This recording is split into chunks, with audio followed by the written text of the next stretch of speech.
Hello my dear students, मैं Shakir sir एक बार फिर से आप सभी बच्चों का केमिस्ट्री की क्लास में वेलकम करता हूं।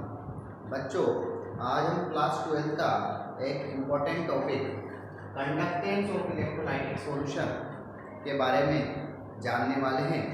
तो कंडक्टेंस ऑफ इलेक्ट्रोलाइटिक सॉल्यूशन क्या होता है? कोई भी हमने इलेक्ट्रोलाइटिक को किसी एक्वस में डाल दिया, सपोज करो NaCl हमारे पास मौजूद है और हम इसको किसी एक्वस में डाल देते हैं। तो जब NaCl को किसी एक्वस के अंदर डाला जाता है तो it will ionize into their ions Na plus और Cl माइनस आयन के अंदर अपने आप को आयोनाइज करता है। तो आपको पता है जो भी इलेक्ट्रोलाइट्स होते हैं they can easily conduct electricity in aqueous medium. Aqueous medium के अंदर ये इलेक्ट्रिसिटी को कंडक्ट कर सकते हैं ड्यू टू फ्री आयंस। तो लास्ट क्लास में मैंने आपको बताया था in the difference between metallic conductor and electrolytic conductor.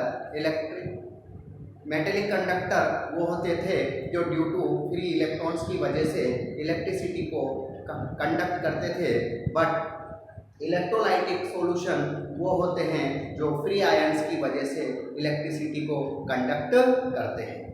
तो इसके अलावा मैंने आपको बताया था कि मेटेलिक कंडक्टर जो होते हैं, यहाँ मेटेलिक कंडक्टर के अंदर metallic conductor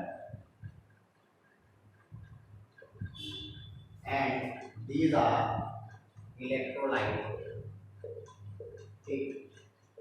conductors.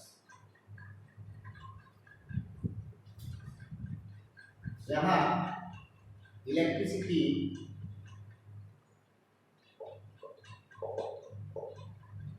Pass due to free electrons, या हम कहते हैं फ्लो। इलेक्ट्रिसिटी का जो फ्लो होता है ड्यू टू फ्री इलेक्ट्रॉन्स होता है, जबकि यहाँ flow of electricity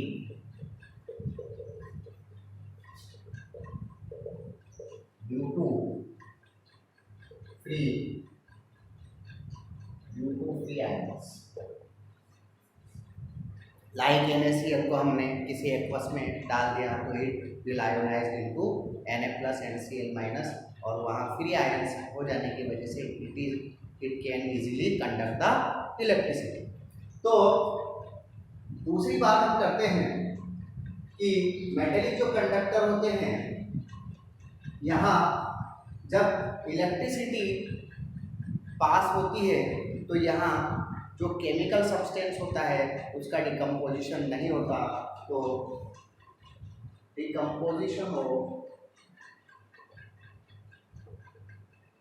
chemical substance is not observed। लेकिन इलेक्ट्रोलाइटिक सॉल्यूशन के अंदर जैसे हमने NaCl लिया और NaCl को किसी एक्वस में डाल दिया तो ये Na प्लस और Cl माइनस आयन के अंदर कन्वर्ट कर जाता है। ये इलेक्ट्रोलाइट जैसे HCl एक इलेक्ट्रोलाइट है, इसको जब हमने एक्वस में डाल दिया तो it is ionised into HCl minus. जैसे NaOH एक इलेक्ट्रोलाइट है, एक्वस में अगर आप इसको डालते हो तो it will dissociate into their ions. तो यहाँ हम कह सकते हैं जो भी हमारा केमिकल सब्सटेंस है वो जो है वो डिकम्पोज हो जाता है। तो decomposition is observed in the case of electrolytic conductor। चलो यहाँ हम बात करते हैं, ये हमारे पास एक मेटेलिक कंडक्टर है और इस मेटेलिक कंडक्टर के अंदर कुछ एटम्स हैं। ये हमारे पास मेटेलिक कंडक्टर है और मेटेलिक कंडक्टर के अंदर जो है ये कुछ एटम्स हैं। एटम से मिलकर ही तो मेटेलिक कंडक्टर बना होता है। तो ये हमारे पास कुछ एटम्स हैं और इन एटम्स के पास इलेक्ट्रॉन मौजूद है। तो सपोज करो इस एटम से जो है ये इलेक्ट्रॉन निकल जाते हैं। तो जब एटम से इलेक्ट्रॉन निकल जाते हैं तो जो चार्ज, जो स्पीशीज बचती है उसे हम पॉजिटिव कर्नल नाम देते हैं, पॉजिटिव कर्नल्स।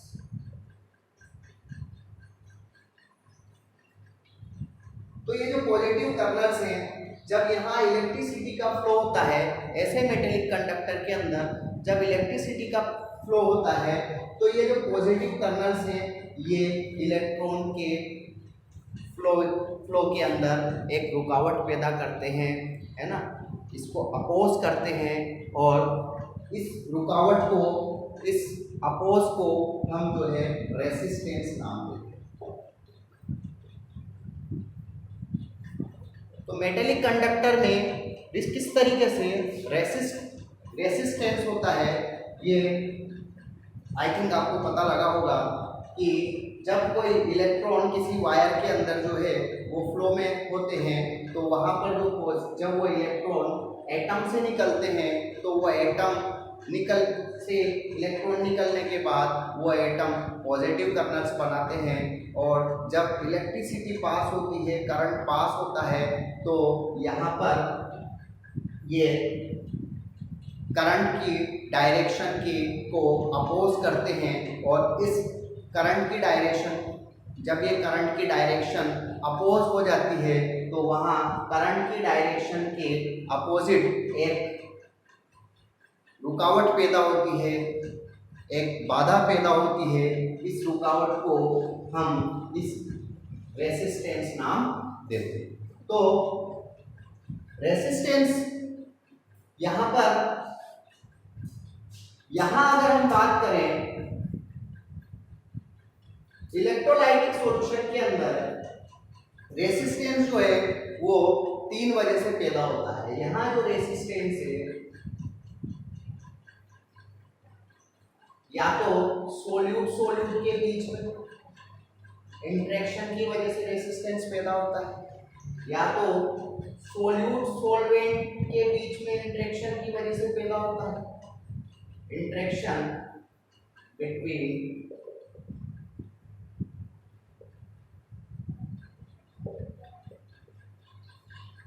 या सोल्वेंट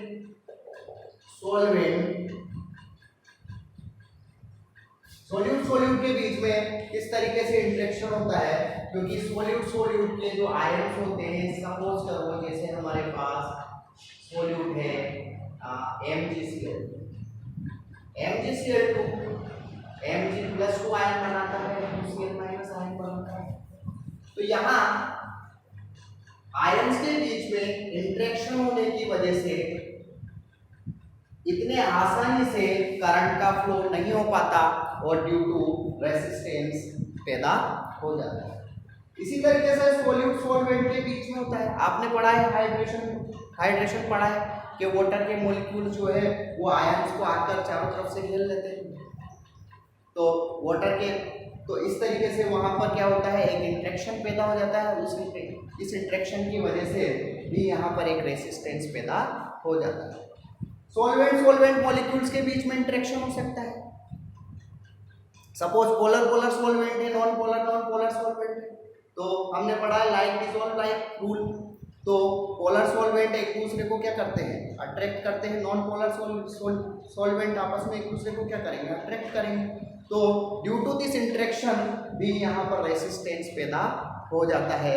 यानी रेसिस्टेंस क्या होता है, एक्चुअल में जो फ्लो ऑफ करंट है उसके बीच में कोई रुकावट पैदा हो जाए, कोई रेसिस्टेंस पैदा हो जाए, इस रेसिस्टेंस को ही हम जो है वहाँ रेसिस्टेंस नाम, यानी करंट के फ्लो की डायरेक्शन का रेसिस्ट हो जाना ही क्या कहलाता है, रेसिस्टेंस कहलाता है। जितना ज़्यादा रेसिस्ट होगा करंट उतना ज़्यादा वैसे सब्सटेंस का रेसिस्टेंस होता है।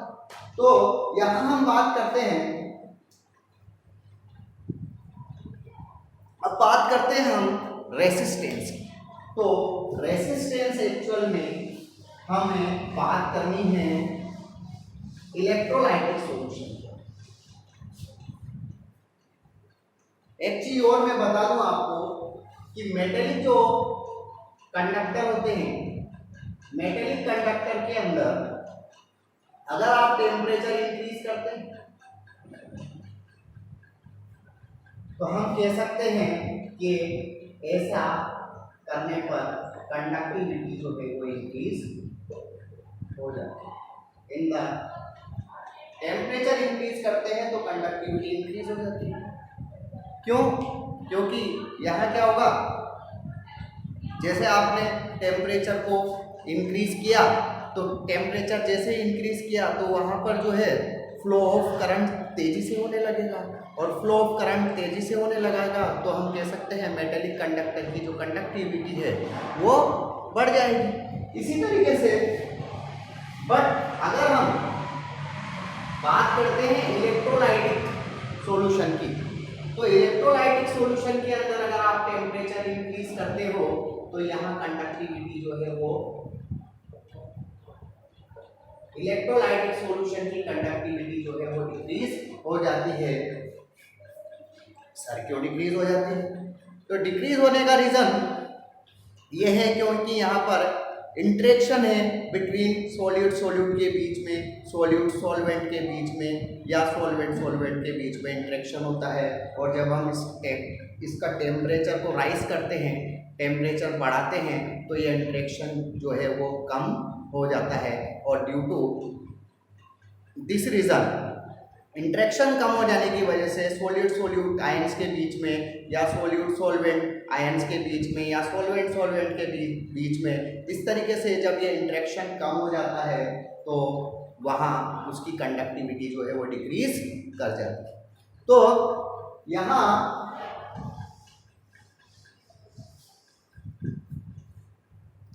हम बात करते हैं कुछ basic terms for electrolytic solution. Basic terms of electrolytic solution, जैसे नंबर 1 हम बात करते हैं रेसिस्टेंस, या हम बात कर लेते हैं conductivity. Resistance,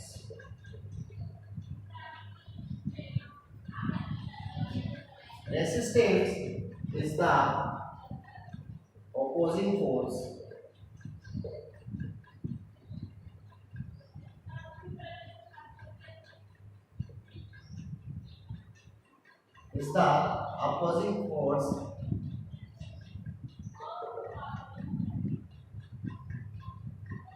in the direction of current, यानी करंट की डायरेक्शन में जो अपोजिंग फोर्स लगता है उसे हम रेसिस्टेंस यानी आर नाम देते हैं।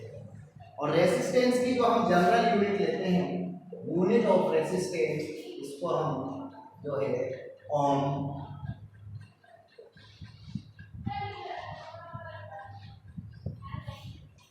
तो रेसिस्टेंस की जो यूनिट जनरली ओम होती है, या ओम का रेसिप्रोकल आप कर दो मोह हो सकती है, या Simon is the unit of resistance. दूसरा हम बात करते हैं कंडक्टिविटी। कंडक्टिविटी को हम सी से रिप्रेजेंट करते हैं। कंडक्टिविटी क्या होती है? अलग अलग इलेक्ट्रोलाइट की कंडक्टिविटी जो है वो डिफरेंट होती है। डिफरेंट इलेक्ट्रोलाइट की कंडक्टिविटी जो है वो डिफरेंट होती है। तो कंडक्टिविटी का मतलब है कि उस इलेक्ट्रोलाइट कितने नंबर ऑफ आयन बना रहा है। यानी अगर कोई इलेक्ट्रोलाइट ज़्यादा नंबर ऑफ आयन बना रहा है तो इसका मतलब उसकी कंडक्टिविटी ज़्यादा है। और अगर कोई कम नंबर ऑफ आयन्स बना रहा है, जैसे हम बात करें, एक हमने लिया NaCl सॉल्ट। NaCl को जब हम पानी के अंदर डिसॉल्व करते हैं तो it is 100% ionised because strong electrolyte है। और स्ट्रॉन्ग इलेक्ट्रोलाइट हमने पढ़ा है कि 100% आयोनाइज्ड हो जाते हैं। तो ये 100% आयोनाइज हो जाता है और 100% आयोनाइज होने की वजह से there are many number of ions produce. तो यहाँ बहुत सारे नंबर ऑफ आयंस जो ये प्रोड्यूस करता है और जिसकी वजह से इसकी कंडक्टिविटी ज़्यादा होगी। इसी तरीके से अगर हम BaSO4 की बात करें तो आपने पढ़ा है BaSO4 जो सोल्ट होता है ये पार्शली सोल्यूबल होता है, यानी 100% आयोनाइज नहीं होता। तो ऐसी कंडीशन में कम आयन में टूटता है, कम आयन में ब्रेक होता है और कम आयन में ब्रेक होने की वजह से इसकी कंडक्टिविटी जो है वो कम होती है। तो कंडक्टिविटी का मतलब है मोर number of ions, more the conductivity of electron, more number of ions, more the conductivity of electron। Conductivity जो होती है दिस इज द, हम ऐसे भी कह सकते हैं conductivity is the reciprocal of resistance. Opposite होती है दोनों एक दूसरे के। भाई रेसिस्टेंस अपोज करता है और करंट, जो जितना करंट फ्लो हो रहा है वही उसकी कंडक्टिविटी है। तो हम कह सकते हैं conductivity is the reciprocal of resistance. तो हम कह सकते हैं C = 1/1। और अगर हम इसकी यूनिट निकालें तो R की यूनिट ओम होती है, तो कंडक्टिविटी की जो यूनिट होगी ओम इनवर्स हो जाएगी। तो ohm inverse is the unit of conductivity. एक होती है हमारे पास स्पेसिफिक कंडक्टिविटी या स्पेसिफिक रेसिस्टेंस पढ़ते हैं, स्पेसिफिक रेसिस्टेंस, जिसको हम रेसिस्टिविटी भी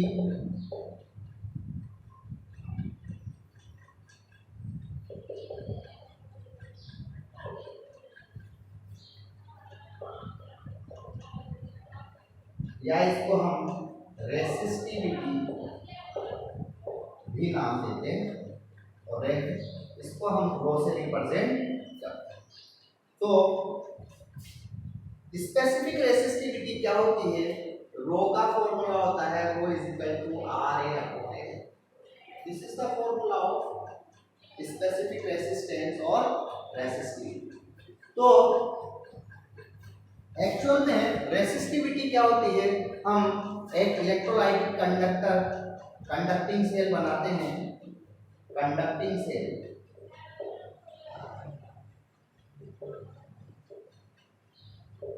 इलेक्ट्रोलाइट कंडक्टिंग सेल बनाते हैं। इसके अंदर हम दो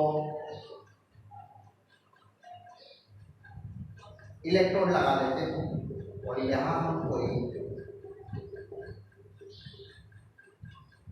इलेक्ट्रोलाइट भर देते हैं लाइक NaCl। दोनों मेटल रोड के बीच का जो लेंथ है ये L होता है और मेटल इलेक्ट्रोड का जो क्रॉस एरिया सेक्शन है that is L।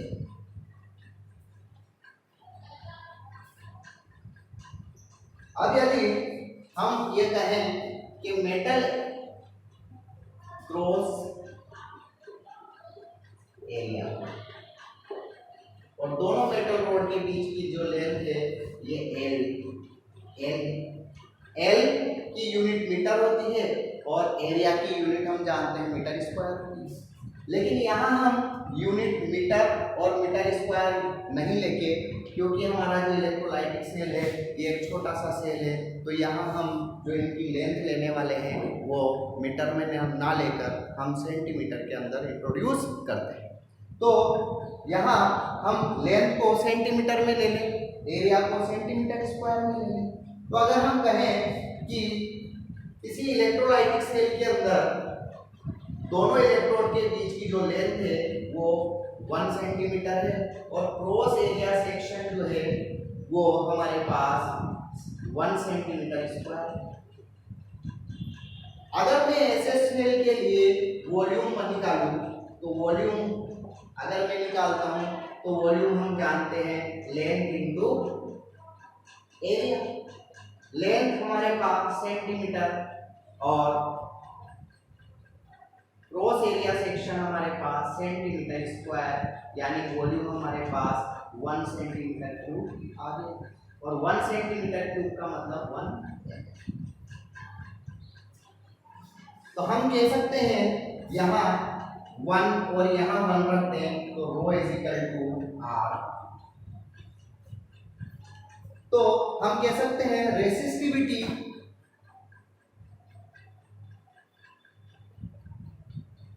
is the resistance of electrolytic cell. Resistivity is the resistance of electrolytic cell when distance in between two electrode is taken 1 centimeter and cross area section of electrode will taken 1 centimeter square.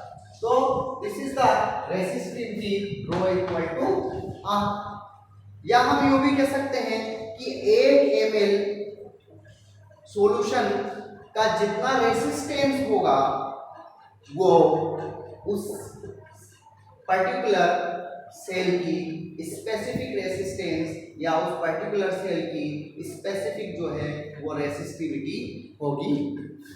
तो इसका मतलब resistivity जो है हम कह सकते हैं 1 ml solution 1 ml solution के अंदर जो इलेक्ट्रोलाइट है उसने कितना आयन प्रोड्यूस किया उसके अकॉर्डिंग हम उसका रेसिस्टिविटी जो है वो कैलकुलेट कर सकते हैं। तो आई थिंक आपको रेसिस्टिविटी का ये कॉन्सेप्ट समझ आया होगा। अब हम बात करते हैं स्पेसिफिक रेसिस्टिविटी और स्पेसिफिक कंडक्टिविटी। अब हम बात करते हैं specific conductivity.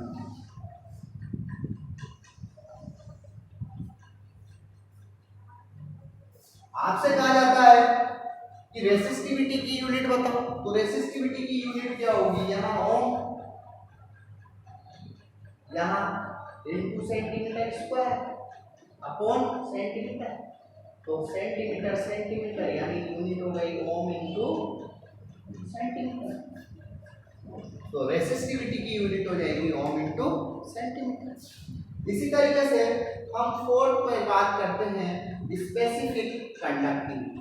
Specific conductivity, specific conductivity और स्पेसिफिक कंडक्टिविटी क्या होती है? तो हमने पढ़ा है कंडक्टिविटी को हम C से रिप्रेजेंट करते हैं और C is equal to 1/R होता है। तो यहाँ स्पेसिफिक कंडक्टिविटी जब हम निकालते हैं तो यहाँ R का value RA equal to rho into L और R is equal to rho into L upon A। तो यहाँ हम C इज इक्वल टू 1/रो इंटू L। इस तरीके से हम जो है स्पेसिफिक कंडक्टिविटी को जो है वो कैलकुलेट कर सकते हैं। तो ये कुछ बेसिक टर्म्स थी जो इलेक्ट्रोलाइटिक सॉल्यूशन के बारे में मैंने आपको बताया। इसमें स्पेसिफिक कंडक्टिविटी जो हम निकालते हैं L/A, स्पेसिफिक कंडक्टिविटी का हम फॉर्मूला बनाते हैं L/A 1/R into 1/R, C is equal to 1/R into rho upon A। तो 1/R स्पेसिफिक कंडक्टिविटी को हम जो है कप्पा से रिप्रेजेंट कप्पा हमारे पास होता है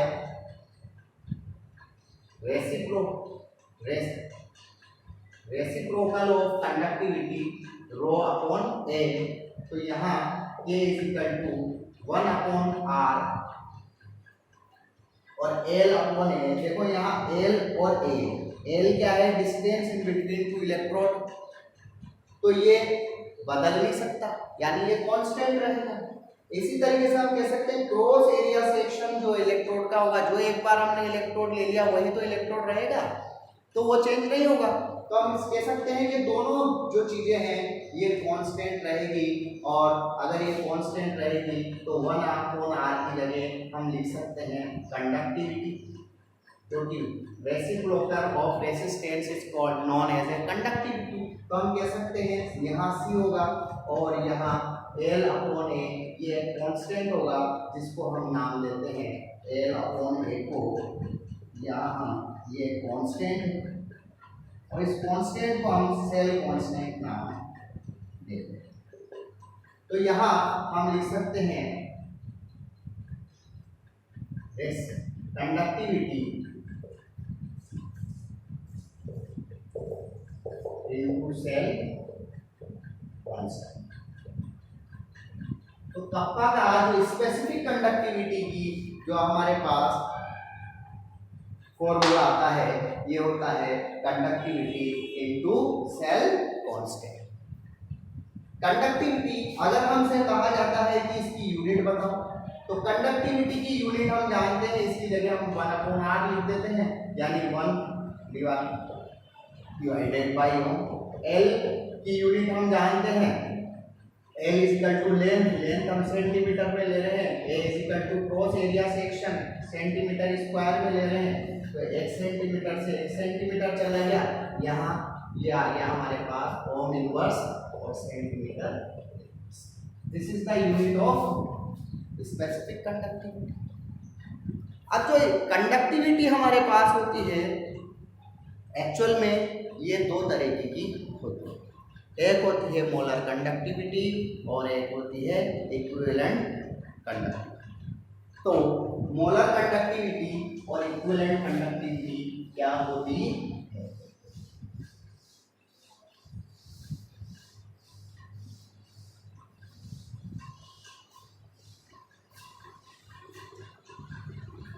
मोलर कंडक्टिविटी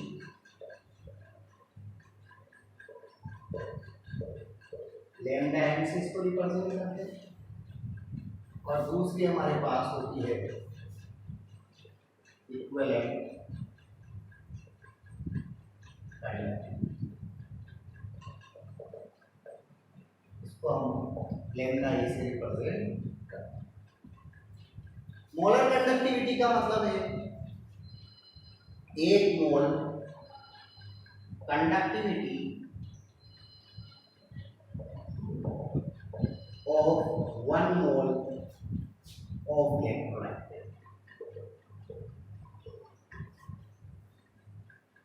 यानी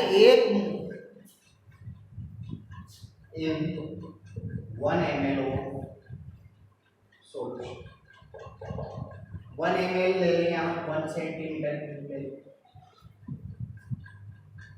in 1 ml और 1 सेंटीमीटर क्यूब ऑफ। तो 1 मोल इलेक्ट्रोलाइट 1 ml सॉल्यूशन के अंदर कितने आयंस प्रोड्यूस करता है, और उन आयंस की वजह से कितनी इलेक्ट्रिसिटी प्रोड्यूस होती है, उसको हम मोलर कंडक्टिविटी नाम देते हैं। तो conductivity of 1 mole of electrolyte in 1 ml of solution, 1 ml of solution में 1 मोल इलेक्ट्रोलाइट के द्वारा जितनी कंडक्टिविटी पैदा की जाती है, यानी जितना इलेक्ट्रिक करंट पैदा किया जाता है, उसे हम जो है मोलर कंडक्टिविटी नाम देते हैं। मोलर कंडक्टिविटी को हम निकालने का एक फॉर्मूला यूज लेंगे। मोलर कंडक्टिविटी जब भी हम बात करेंगे लैम्डा एम, तो हम यहाँ लिखते हैं kappa into 1000 divided by M. Molar conductivity की बात हो रही है, यानी ऐसे सॉल्यूशन की कंसंट्रेशन को हम मोलरिटी के अंदर कंसीडर करते हैं। जबकि इक्विवेलेंट कंडक्टिविटी ऑफ